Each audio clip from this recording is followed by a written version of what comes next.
বর্তমানে দৈনন্দিন জীবনে ছোট থেকে বয়স্ক পুরুষ ও মহিলা জানা সত্ত্বেও গোসলখানায় বিবস্ত্র হয়ে গোসল করেন। এটা থেকে পরিত্রাণ পাওয়ার উপায় এবং ক্ষতিকর দিকগুলো সম্পর্কে বলবেন। এটা সম্পর্কে আমরা বিভিন্ন জায়গায় প্রশ্নোত্তরে বলেছি। এটা হারাম না, কিন্তু অনুচিত কাজ। নবী করিম সাল্লাল্লাহু আলাইহি ওয়াসাল্লাম লজ্জাশীলতার অংশ হিসাবে এটাকে আখ্যায়িত করেছেন, ব্যাখ্যা করেছেন। মানুষের লজ্জাশীলতার অংশ হলো সে একেবারে বিবস্ত্র হয়ে যাবে না।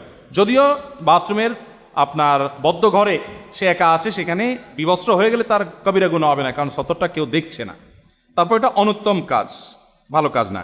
ইসলামে কি পুরুষবাদ জায়েজ আছে নাকি নারীবাদের মতোই কুফরি? পুরুষবাদীরা কাবিনের বিধানকে বিকৃত করে। কেউ কেউ কাবিনের বিধানকে অপ্রয়োজনীয় মনে করে। কেউ কেউ কাবিন নিলে যৌতুকও নেওয়া যাবে বলে, নারীদের ছোট করে কথাবার্তা বলে। এগুলোর ব্যাপারে ইসলাম কি বলে? নিশ্চয়ই কোনো মহিলার প্রশ্ন।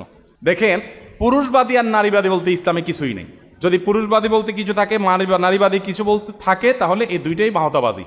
ইসলাম প্রত্যেকটা মানুষকে যার যার দায়িত্ব পালন করতে বলে। আল্লাহ তাআলা কোরআনে কারীমের একাধিক জায়গায় বলেছেন, মান আমিলা সালিহাম মিনকুম মিন যাকারিন আও উনসা, নারী হোক আর পুরুষ হোক, যেই ভালো কাজ করবে, ফালানুহিয়ান্নাহু হায়াতান তাইয়্যিবা, আল্লাহ তাকে অবশ্যই পবিত্র জীবন দান করবেন। দুনিয়াতে এবং আখিরাতে আল্লাহ তাআলা তার জন্য বিনিময়ের কথা আয়াতের শেষাংশে বলেছেন। তাহলে ভালো কাজ করলে জান্নাতের নেয়ামত পাওয়ার ক্ষেত্রে সমান অধিকার, নারী হোক আর পুরুষ হোক। এখানে কোনো বাদচাত নেই এবং কাউকে কোনো প্রায়োরিটি দেওয়ার সুযোগ নেই। আর দুনিয়ার বিভিন্ন ফ্যাসিলিটিসের ক্ষেত্রে আল্লাহ রাব্বুল আলামিন যাকে যা দেয়া দরকার তাকে তা দিয়েছেন। ইসলাম সমান অধিকারের কথা বলে না, ইসলাম বলে ন্যায্য অধিকারের কথা। ন্যায্য অধিকার আর সমান অধিকার কি এক? সমান অধিকার আর ন্যায্য অধিকার পার্থক্য ছোট্ট একটা এক্সাম্পল দিয়ে বুঝি। আপনার দুইটা ছেলে আছে, একটার বয়স 8 আর একটার বয়স 28। আপনি সমান অধিকারের দাবি হলো 28 বছরের ছেলের জন্য যেরকম জামা কিনবেন, একই ব্র্যান্ডের একই সাইজের একই দামের জামা কিনে আনবেন 8 বছরের বাচ্চার জন্য, সমান সমান। বুঝতে পেরেছেন? ন্যায্য অধিকার হলো 8 বছরের বাচ্চার জন্য যেই জামা অ্যাপ্রোপ্রিয়েট উপযুক্ত তার জন্য সেটা, 28টার জন্য যেটা অ্যাপ্রোপ্রিয়েট উপযুক্ত তার জন্য সেটা। এটা হলো ন্যায্য। তাহলে ইসলাম সমান অধিকারের কথা বলে না নারী পুরুষের, যে সব জায়গায় সমান সমান হতে হবে না। আপনার দুটা ছেলে খেলা দেখতে গেছে, একটা বয়স 10 আর একটা বয়স 25, বা একটা বয়স 7 আর একটা বয়স 20 বা 30। এখন যেখান থেকে খেলা দেখছে এখান থেকে বড় বড় অনেকে আছে, খেলা দেখা যায় না, একটু ইট টিট দিয়ে উঁচা করে দিতে হবে। সমান অধিকারের দাবি হলো যে ইট 10টা দিয়ে দুইটা আপনি মিম্বরের মতো উঁচা করে জায়গা রেডি করবেন, একটাতে 30 বছরেরটা উঠে দিবেন আর একটা 10 বছরের উঠে দিবেন। এটা সমান অধিকার, যে বাবা সবাই সমান সমান দিলাম। আর ন্যায্য অধিকার দাবি হলো যা 30 বছর বয়স তারা কিছুই দিবেন না, সে এমনি দেখে, আর যে ছোট তার জন্য 7-8টা ইট দিয়ে দিবে। এরকম শত শত এক্সাম্পল দেওয়া যাবে। ইসলাম সমান অধিকারের কথা বলে না, নারী পুরুষের কি অধিকারের কথা বলে? সমান অধিকারের কথাটা একটা ধোঁকা, এটা একটা প্রতারণা। সমান কখনোই করা সম্ভব না এবং এটা যৌক্তিক না। সমান করাটা কি না? যৌক্তিক না সব ক্ষেত্রে। যার যতটুকু দরকার ইসলাম তাকে ততটুকু দিয়েছে। অতএব নারীবাদ আর পুরুষবাদ বলতে কিচ্ছু নেই। যদি কাবিন, উনি প্রশ্নে কাবিন লিখেছেন উদ্দেশ্য মোহর, আমি যেটুকু বুঝতে পেরেছি, মোহরকে যদি কোনো স্বামী অস্বীকার করে তাহলে সেটা তার জন্য যেরকম জায়েজ নাই, আবার মোহর দিতে হবে তাহলে আমি বিপরীতে যৌতুকও নিব, এটাও যদি মনে করে সেটাও তার জন্য হারাম হবে একইভাবে। আবার তাই বলে এটাকে পুরুষবাদ নারীবাদ বলে ভেদাভেদ করাও জায়েজ হবে না। শয়তান আমাদেরকে এভাবে ফাটল তৈরি করে এবং আমাদের মধ্যে বিভেদ তৈরি করে। আমরা এখন অনেক অধিকার সচেতন। ওই যে বললাম, দাম্পত্য জীবনের সম্পর্কগুলোর অবস্থা ভয়াবহ। আর মুরব্বীদের এক একজন ভালোবাসা, আপনাদের তো সব ভালোবাসাগুলো মেড ইন চায়না হয়ে গেছে, আর মুরব্বীদের ভালোবাসা সব মেড ইন জাপান। যা দেখেন বুড়া বুড়ি একজনের ছাড়া বাঁচে না। তো তাদের মধ্যে সম্পর্ক এত ভালো ছিল কেন, আর আমাদের মধ্যে নাই কেন?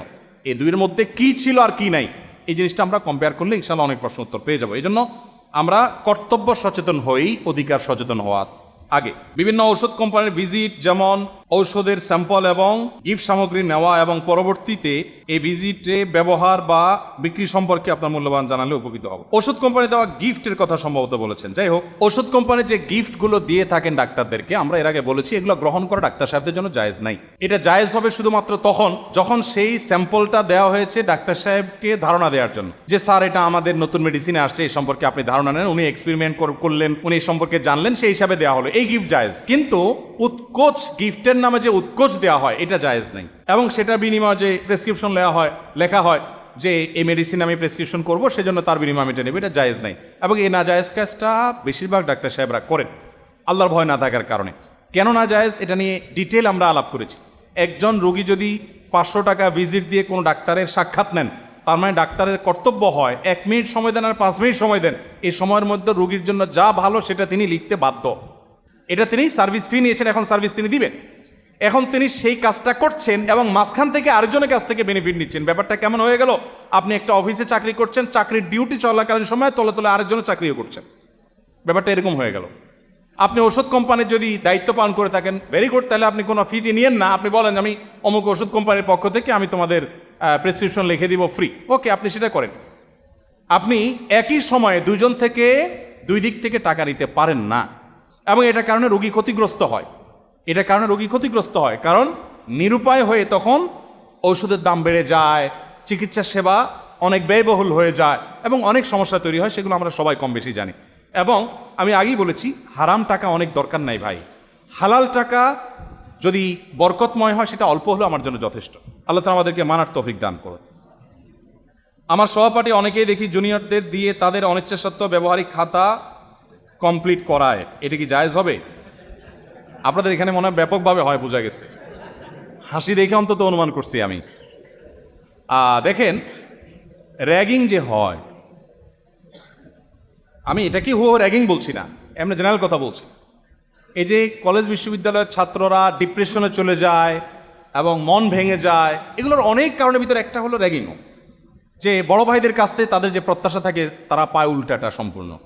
খুবই দুঃখজনক এবং অত্যন্ত বর্বর একটি বিষয় এটি।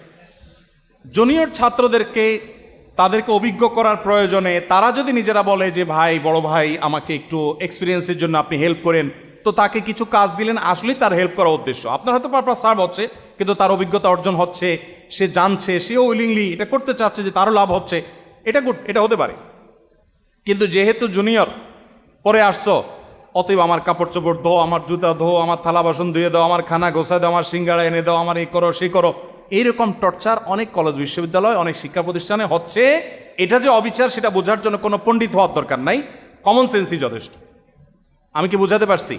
আপনার জুনিয়রকে আপনি একটা কাজ দিচ্ছেন, সে নতুন, তার এক্সপিরিয়েন্সের দরকার, আপনি তার শেখার প্রয়োজনে তাকে এটা দিচ্ছেন, এটা তার ইন্টারনি হচ্ছে, আলহামদুলিল্লাহ, ভেরি গুড। কিন্তু সে যেহেতু জুনিয়র, আপনার কাছে নানা কারণে ধরা আছে, সে এখানে এস্টাবলিশমেন্টের জন্য আপনার কাছে ঠেকা আছে, বা আমি জানি না আপনাদের এখানে কি প্রসিডিউর নিয়ম কি, যে সিনিয়রের কাছে কতটা ধরা আছে না আছে, ওই ধরার সুবাদে আপনি এবার তার চরকির মতো ঘুরে বেড়াচ্ছেন, কাজ করে বেড়াচ্ছেন, এটা যে জুলুম সেটা বলার অপেক্ষা রাখে না। মনে রাখবেন, ভালো করে শুনে রাখেন, এই জুলুমগুলো কিরকম হয় আমি বলি। আপনি একটা এইজ আসবে, আপনার বয়স যখন 50, 60, 70 ওনাদের মতো সাদের মতো হয়ে যাবে, একটা সময় আপনার হয়তো মনে হবে যে আমি একটু ভালো পথে চলে যাই। আপনার তখন চোখের সামনে ভাসবে যে আমি ওই জুনিয়রের প্রতি এই টর্চারটা করেছিলাম, ছেলেটা চোখের পানি ফেলে দিয়েছিল, ছেলেটা আমার সামনে কিছু বলে, কিন্তু আমি বুঝতে পারছি যে ওর ভেতরে রক্তক্ষরণ হচ্ছে, বাট কিছু বলতে পারছে না সে। ওই ছেলেকে আপনি খুঁজে আর পাবেন না, সে কোথায় গেছে, কোন দেশে আছে, 20 বছর 30 বছর পর আপনি ওর কাছে মাপও চাইতে পারবেন। খুব ডেঞ্জারাস একটা বিষয়। কিন্তু নবী করিম সাল্লাল্লাহু আলাইহি ওয়াসাল্লাম বলেছেন, সেদিন আসার আগে সবাই সবার পাওনা দেনাগুলো মিটিয়ে নাও, যেদিন কারোর কোনো পাওনা দেনার কোনো ছাড় হবে না। এমনকি কেউ কারোর প্রতি একটা আঘাত করেছে, ধাক্কা দিয়েছে জোরে, একটা কটু বাক্য ব্যবহার করেছে, সেটারও বিচার সেদিন হবে। আচ্ছা, গরু ছাগল পশু হাঁস মুরগি এদের নামাজ রোজার কোনো হিসাব নেওয়া হবে কিয়ামতে? কোরআন হাদিস থেকে এরকম কিছু আপনারা শুনছেন কখনো? নাই, আসলেই নেই। তাদের কোনো নামাজ রোজার হিসাব নেওয়া হবে না। আল্লাহ তাদেরকে জিজ্ঞাসা করবেন না, এই মুরগি তুমি ডিম কয়টা দিছো, মালিকের খাইছো যে সে অনুযায়ী ডিম দিছো কিনা হিসাব দাও, এরকম কোনো হিসাব কিন্তু নেওয়া হবে না। গরুরে আল্লাহ বলবেন না, গরু তোমার এক ঘাস খাওয়াইছে বেচারা অনেক কষ্ট করে, দুধ কি পরিমাণ দিছো হিসাব দাও, আল্লাহ জিজ্ঞেস করবেন না। তাদের হিসাব নিকাশ নাই। একটা হিসাব শুধু হবে তাদেরও, পশু পাখির প্রাণীর পর্যন্ত একটার হিসাব দিতে হবে। সেটা কি? জুলুম, অত্যাচার।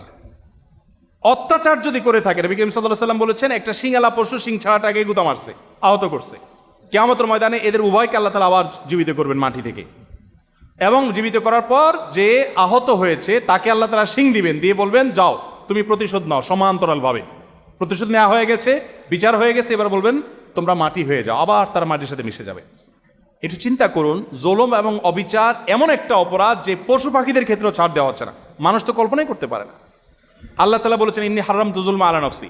আল্লাহ বলছেন, আমি আল্লাহ হয়ে আমার নিজের প্রতি নিজে আমি জুলুমকে হারাম করেছি, আমি কখনো কারোর প্রতি জুলুম করবো না। তাহলে জুনিয়রদের প্রতি যে অবিচার করছেন বা করবেন, বা রাজনৈতিক ক্ষমতা বলে আপনি বড় ভাই হয়ে গেছেন, রাজনৈতিক বড় ভাই, অথবা আপনার প্রশাসনের সাথে ভালো সম্পর্ক আছে, এই সুবাদে আপনি অনেক কিছু করছেন। বিশ্বাস করুন, অনেক বড় বড় রাজনীতিবিদরা, অনেক সিনিয়র, অনেক সময় আমাদেরকে বলে, আসে, ফোন করে, হুজুর ভালো হতে চাই। অনেক সময় বলি, আশা দেখাই, পাশাপাশি বলি, বাবা ভালো তো হবেন, প্রিভিয়াস হিস্ট্রি কিভাবে ক্লিয়ার করবেন, কিভাবে? গায়ের জোরে একটা রিক্সাওয়ালাকে একটা থাপ্পড় মেরেছেন, একটা দুর্বল মানুষকে একটা গালি দিয়েছেন, বেচারা কিচ্ছু বলতে পারে না, ফেল করে চেয়ে গেছে। কলেজের ছাত্র ভাই 5 জন একসাথে আছে, বাবা কি বলে মার খাই, ভয়ের ঠেলা কিছু করে নাই। আপনি একসময় নিজে প্রায়শ্চিত্ত করবেন একটা বয়সে এসে, বাট মাপ চাওয়ার জন্য ওই ভদ্রলোককে খুঁজেও পাবেন না, কিয়ামতের ময়দানে ঠিকই দেখবেন হাজির হয়ে গেছে। অতএব সবাই সাবধান থাকবো তো ইনশাআল্লাহ।